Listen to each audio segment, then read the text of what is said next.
മാങ്കൂട്ടത്തിനെതിരായ പരാതിയിലാണ് ഇപ്പോൾ എഫ്ഐആർ ഇട്ട് കേസ് രജിസ്റ്റർ ചെയ്തിരിക്കുന്നത്. 5 പേരുടെ പരാതിയിലാണ് ഈ എഫ്ഐആർ ഇട്ട് രജിസ്റ്റർ ചെയ്തിരിക്കുന്നത്. ഈ പരാതി ഇപ്പോൾ കോടതിയിൽ സമർപ്പിച്ചിരിക്കുകയാണ്.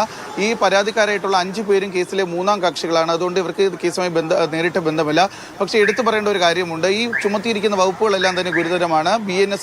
BNS ആക്ടിലെ 78-ൽ 2, അതുപോലെ 351, പോലീസ് ആക്ട് 120 ഈ വകുപ്പുകൾ ചുമത്തിയാണ് രാഹുൽ മാങ്കൂട്ടത്തിനെതിരെ ഇപ്പോൾ എഫ്ഐആർ ഇട്ട് കേസ് രജിസ്റ്റർ ചെയ്തിരിക്കുന്നത്. അതായത് സോഷ്യൽ മീഡിയയിൽ കൂടി പെൺകുട്ടികളെ നിരന്തരമായി ശല്യം ചെയ്യുക, അതുപോലെ ഗർഭചിത്രത്തിന് നിർബന്ധിച്ചുകൊണ്ടുള്ള സന്ദേശം അയക്കുക, പെൺകുട്ടികളെ ഫോണിൽ കൂടി ഭീഷണിപ്പെടുത്തുക, ഇത്തരം വകുപ്പുകളാണ് രാഹുൽ മാങ്കൂട്ടത്തിൽ MLA-ക്കെതിരെ ഇപ്പോൾ ചുമത്തിയിരിക്കുന്നത്. പക്ഷേ ഈ കേസുകളിലെല്ലാം പരാതിക്കാരായിട്ടുള്ള 5 പേരും 3ാം കക്ഷികളാണ്. പക്ഷേ എടുത്തു പറയേണ്ട ഒരു കാര്യമുണ്ട്. സാധാരണഗതിയിൽ പ്രായം പരാതിക്കാരുടെ ഈ ഇരകളായിട്ടുള്ളവരുടെ പ്രായം രേഖപ്പെടുത്തുമ്പോൾ അത് വ്യക്തമായി രേഖപ്പെടുത്താറുണ്ട്. പക്ഷേ ഇവിടെ 18 മുതൽ 60 വയസ്സ് വരെയുള്ളവരെന്നാണ് ഈ എഫ്ഐആറിൽ രേഖപ്പെടുത്തിയിരിക്കുന്നത്. അതായത് 18 മുതൽ 60 വയസ്സ് വരെയുള്ളവരാണ് ഈ ഒരു കേസുമായി ബന്ധപ്പെട്ടവരെന്നുള്ള ഒരു കാര്യം ഇതിൽ നിന്ന് വ്യക്തമാണ്. മറ്റൊരു കാര്യം, ഇതിൽ ഇരകളായിട്ടുള്ളവരുടെ പേര് വിവരങ്ങളോ അഡ്രസ്സോ ഒന്നും തന്നെ രേഖപ്പെടുത്തിയിട്ടില്ല. പക്ഷേ എല്ലാവരുടെയും സ്ഥലം തിരുവനന്തപുരമാണെന്ന് കൂടി ഈ എഫ്ഐആറിൽ രേഖപ്പെടുത്തിയിട്ടുണ്ട്. എന്തായാലും ഈ 5 പേരുടെയും പരാതി അനുസരിച്ച് കേസ് രജിസ്റ്റർ ചെയ്ത് ഇപ്പോൾ ഈ എഫ്ഐആർ കോടതിയിൽ സമർപ്പിച്ചിട്ടുണ്ട്. മോദി, ശരി, ജിബിൻ JB ആണ് വിശദം. ഈ ഒരു എഫ്ഐആറിലെ ചില ഭാഗങ്ങൾ നിങ്ങൾ ശ്രദ്ധിച്ചിട്ടുണ്ടാവും.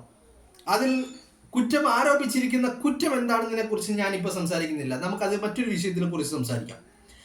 അതിൽ പറഞ്ഞിരിക്കുന്ന ഒരു 2 കാര്യങ്ങളെ കുറിച്ച് നമുക്ക് സംസാരിക്കാം. അതിൽ പ്രധാനപ്പെട്ട ഒന്ന് എന്ന് പറയുന്നത്, ഇരകൾ ആരാണെന്നോ അവരുടെ പേരോ വിലാസമോ അവരുടെ ഊരോ ഒന്നും ഇരകൾ ആരാണെന്ന് പോലീസിന് അറിയില്ല ഇപ്പോഴും. രണ്ടാമത്തെ കാര്യം, ആ ഇരകൾ അവരുടെ പ്രായം ഇരകളെ അറിയില്ല, അതുകൊണ്ട് തന്നെ ഇരകളുടെ പ്രായവും അറിയില്ല. ബട്ട് പോലീസ് അതിൽ എഴുതി ചേർത്തിരിക്കുന്നത് 18-നും 60-നും മധ്യ പ്രായമുള്ളവരെന്നാണ്. അതായത് ഈ ഗർഭചിത്രം നടത്തിയത് 60 വയസ്സായ സ്ത്രീയെയാണോ അബോർഷൻ നടത്തിയത് എന്നാണോ പോലീസ് ഉദ്ദേശിക്കുന്നത്? അതല്ല, ഞങ്ങൾക്ക് അറിയില്ല, അതുകൊണ്ട് ഞങ്ങൾ ഒരു ഊഹാപോഹം എഴുതി വെച്ചു. കാരണം 18 വയസ്സിന് താഴെ എന്ന് പറഞ്ഞു കഴിഞ്ഞാൽ അത് കേസ് വേറെ ലെവലിലേക്ക് പോകും.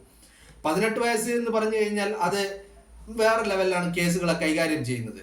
അങ്ങനെ വരുമ്പോൾ, അതായത് പെൺകുട്ടികളുടെ വിവാഹ പ്രായം എന്ന് പറയുന്നത് 18 ആണല്ലോ. 18-ന് താഴെ എന്ന് പറയുമ്പോൾ അത് പോസ്കോ കേസിലേക്ക് കാര്യങ്ങൾ മാറും.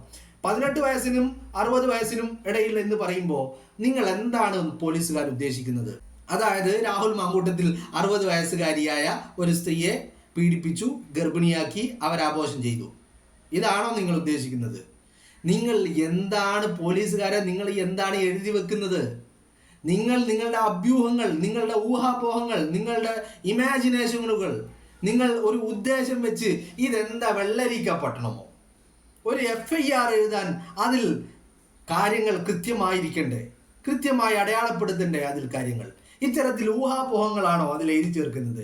അതോ നമ്മൾ ജോബിനൊക്കെ തൊഴിലവസരങ്ങൾ ഒക്കെ പരസ്യങ്ങൾ കാണാറുണ്ടല്ലോ, അത്തരത്തിൽ ഇരകളാവാൻ അവസരം എന്നാണോ നിങ്ങൾ ഉദ്ദേശിക്കുന്നത്?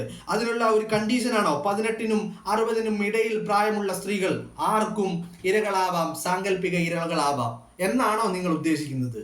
എന്തൊരു വൃത്തികേടാണ് ഈ ചെയ്ത് കാണിക്കുന്നത്, എന്തൊരു തെമ്മാടിത്തരമാണ്! ഒരു മനുഷ്യനെതിരെ ഒരു എഫ്ഐആർ ഇട്ടിരിക്കുന്നത് ഇത്തരത്തിൽ ആഭാസകരമായ രീതിയിലോ? ഒരു നിഗമനം എന്ന് നിങ്ങൾക്ക് ഇതിനെ പറയാൻ പറ്റുമോ? നിഗമനം എന്ന് പറയുമ്പോൾ ഒരു കണക്കായ ഒരു 18-നും 25-നും അല്ലെങ്കിൽ 25-നും 30-നും ഇടയിൽ പ്രായമുള്ളവർ എന്നൊക്കെ പറഞ്ഞു കഴിഞ്ഞാൽ നമുക്കൊരു നിഗമനം എന്ന് പറയാൻ പറ്റും അതിനെ. ഇത് 18-നും 60-നും ഇടയിൽ എന്ന് പറഞ്ഞിട്ട് ആ മാധ്യമ പ്രവർത്തകൻ, ഒരു ഉളുപ്പുമില്ലാത്തവൻ, അവൻ പറയുകയാണ്. അതായത് ഇതിൽ നിന്ന് നമുക്ക് മനസ്സിലാക്കാൻ സാധിക്കുന്നത് 60 വയസ്സ് വരെ പ്രായമുള്ള സ്ത്രീകൾ ഇതിൽ ഇരയായിട്ടുണ്ട് എന്ന് പറഞ്ഞാൽ 60 വയസ്സുള്ള ഒരു സ്ത്രീയെ രാഹുൽ മാങ്കൂട്ടത്തിൽ പീഡിപ്പിച്ച് ഗർഭിണിയാക്കി അബോർഷൻ ചെയ്തു എന്നാണോ നിങ്ങൾ പറയുന്നത്? ഇതിനെയാണോ മാധ്യമപ്രവർത്തനം എന്ന് പറയുന്നത്? നിങ്ങൾക്ക് തിരിച്ചറിയാൻ കഴിയുന്നില്ലേ? പോലീസിന് എന്തുകൊണ്ടാണ് അങ്ങനെ പറയുന്നത്? പോലീസ് എന്തുകൊണ്ടാണ് പറയുന്നത്? പോലീസിന് ഇപ്പോഴും ഇരയാരാണെന്നോ അവരുടെ പ്രായം എന്താണെന്നോ അവരുടെ പേരെന്താണെന്നോ അവരുടെ മേൽവിലാസം എന്താണെന്നോ അവരുടെ അഡ്രസ് എന്താണെന്നോ ഒന്നും തിരിച്ചറിയാനോ കണ്ടെത്താനോ ഊഹിക്കാൻ പോലും കഴിയുന്നില്ല. എന്ന് വെച്ചാൽ അതായത് അങ്ങനെ ഒരു ഇരയില്ല, അല്ലേ? അങ്ങനെ ഒരു ഇരയില്ല. അങ്ങനെ ഒരു ഇരയുണ്ടെങ്കിൽ പോലീസ് ഇത്തരത്തിൽ എഴുതി ചേർക്കുമോ? അഡ്രസ് എഴുതേണ്ട സ്ഥലത്ത് തിരുവനന്തപുരം എന്ന്, അതും ഒരു എഫ്ഐആറിലാണ് എഴുതുന്നത്. ഇതൊരു പത്രക്കുറിപ്പൊന്നല്ല പോലീസ് ഇറക്കുന്നത്. സാധാരണ എല്ലാ എഫ്ഐആറുകളിലും ഏതൊരു പീഡന കേസും ഏതൊരു ഇത്തരത്തിൽ സ്ത്രീകൾക്കെതിരെ നടക്കുന്ന അതിക്രമങ്ങളും നിങ്ങളെടുത്ത് പരിശോധിച്ച് നോക്ക്. എല്ലാ എഫ്ഐആറിലും ഇരകളുടെ പേരുകൾ ഉണ്ടാവും, അഡ്രസ് ഉണ്ടാവും, അവരുടെ പ്രായം ഉണ്ടാവും. ഒക്കെ ഉണ്ടാവും. ഈവൻ പോസ്കോ കേസിലടക്കം ഇരയുടെ പേരും അഡ്രസ്സും പ്രായവും എല്ലാം ഉണ്ട്. പിന്നെ രാഹുൽ മാങ്കൂട്ടത്തിന്റെ കാര്യത്തിൽ മാത്രം എന്തേ ഇരയുടെ കാര്യത്തിൽ അഡ്രസ്സിന്റെ സ്ഥാനത്ത് തിരുവനന്തപുരം എന്ന് പറഞ്ഞാൽ ഒരു വീട്ടുപേരാണോ? തിരുവനന്തപുരം എന്ന് പറഞ്ഞാൽ ഒരു കേരളത്തിലെ ഒരു ജില്ലയല്ലേ? ഈ രാഹുൽ മാങ്കൂട്ടത്തിനെതിരെ ആരോപണം ഉന്നയിച്ച ഏത് സ്ത്രീയാ തിരുവനന്തപുരത്തുള്ളത്? പൊതുമധ്യത്തിൽ, സമൂഹ മാധ്യമങ്ങളിൽ, മീഡിയകൾക്ക് മുന്നിൽ, വാർത്താ മാധ്യമങ്ങൾക്ക് മുന്നിൽ വന്നുകൊണ്ട് രാഹുൽ ഞങ്ങളെ അങ്ങനെയാക്കി ഇങ്ങനെയാക്കി എന്ന് പറഞ്ഞല്ലോ. ഇവരിൽ ആരാ തിരുവനന്തപുരംകാര്? നിങ്ങളൊന്ന് പറഞ്ഞേ, ഇതിൽ ആരാണ് തിരുവനന്തപുരത്ത് നിന്നുള്ളവര്? അവരാരും തിരുവനന്തപുരത്തുകാരല്ല. പിന്നെ എങ്ങനെയാണ് പോലീസ് എന്തിന്റെ അടിസ്ഥാനത്തിലാണ് അഡ്രസ്സിന്റെ സ്ഥാനത്ത് വെറും തിരുവനന്തപുരം എന്നൊരു ജില്ലയുടെ പേര് എഴുതി വെച്ചത്? അതൊരു വീട്ടുപേരൊന്നുമല്ലല്ലോ, അത് കേരളത്തിലെ ഒരു ജില്ലയാണ്. ലക്ഷങ്ങളായിട്ട് ജനങ്ങൾ താമസിക്കുന്ന ഒരു ജില്ല. അപ്പോൾ അതിന്റെ അർത്ഥം പോലീസിന് അറിയില്ല ഈ ഇരകൾ ആരാണെന്ന്. പോലീസിന് അറിയില്ല, പോലീസിന് ഇന്ന് വരെ ആരാണെന്ന് തിരിച്ചറിയാൻ കഴിഞ്ഞിട്ടില്ല എന്നല്ല ഇതിന്റെ അർത്ഥം. അത് കഴിഞ്ഞിട്ട് ഈ 18-നും 60-നും ഇടയിൽ എന്ന് പറയുമ്പോൾ ഇങ്ങനെയാണ് ഒരു FIR ഇടുന്നത്? മുൻപ് എത്ര പീഡനങ്ങളും എത്ര സ്ത്രീകൾക്കെതിരെയുള്ള എത്ര അതിക്രമങ്ങളിലുമാണ് FIR ഇട്ടിട്ടുള്ളത്? എല്ലാത്തിലും സ്ത്രീകളുടെ പേരുണ്ടല്ലോ, ഇരകളുടെ പേരുണ്ടല്ലോ, അവരുടെ അഡ്രസ് ഉണ്ടല്ലോ, അവരുടെ പ്രായമുണ്ടല്ലോ. അപ്പോ അത് FIR-ലുണ്ടാവും എന്ന് കരുതി FIR നമുക്ക് അതിന്റെ കോപ്പി നമുക്ക് ലഭിച്ചു കഴിഞ്ഞാൽ നമ്മളായിട്ട് അതിൽ സ്ത്രീകളുടെ പേരോ അവരുടെ അഡ്രസ്സോ അവരുടെ ഫോട്ടോയോ അവരുടെ വയസ്സോ ഈ കാര്യങ്ങളൊന്നും നമ്മൾ പൊതുമധ്യത്തിൽ നമ്മൾ പരസ്യപ്പെടുത്താനോ പ്രചരിപ്പിക്കുവാനോ പാടില്ല. അങ്ങനെ ഒരു നിയമമുണ്ട്, അത് ശരിയാണ്. ബട്ട് ഞാൻ ആദ്യമായിട്ടാണ് ഇങ്ങനെ ഒരു FIR-നെ കുറിച്ച് കേൾക്കുന്നത് തന്നെ. മനസ്സിലായില്ലേ? ഇങ്ങനെ ഒരു അഭ്യൂഹങ്ങൾ മാത്രം, ഊഹാപോഹങ്ങൾ മാത്രം എഴുതി വെച്ചിരിക്കുന്ന ഒരു FIR-നെ കുറിച്ച് ആദ്യമായിട്ടാണ് ഞാൻ കേൾക്കുന്നത്. ഇത് ഞാൻ പറഞ്ഞില്ലേ, നമ്മൾ പത്രപരസ്യങ്ങളും മറ്റുള്ള പരസ്യങ്ങളും നമ്മൾ കാണാറില്ലേ? തൊഴിലവസരങ്ങൾ അല്ലെങ്കിൽ ജോലിക്ക് ആവശ്യമുണ്ട്, റെസ്റ്റോറൻറ്റിലേക്ക്, സൂപ്പർ മാർക്കറ്റിലേക്ക്, അല്ലെങ്കിൽ ഏതെങ്കിലും കമ്പനികളിലേക്ക്. അവിടെ കണ്ടീഷനുകൾ നമ്മൾ കാണും. 30 വയസ്സിൽ താഴെയുള്ളവർ അല്ലെങ്കിൽ 30 വയസ്സിൽ കൂടുതലുള്ളവർ. ഇത് 18-നും 60-നും മധ്യേ പ്രായമുള്ള ഏതൊരു സ്ത്രീക്കും സാങ്കല്പിക ഇരയാവാം എന്ന തരത്തിൽ പോലീസ് ഒരു പരസ്യ പ്രസ്താവന അല്ലെങ്കിൽ ഒരു പരസ്യം നൽകിയ പോലെയായല്ലോ ഈ ഒരു FIR എന്ന് പറയുന്നത്.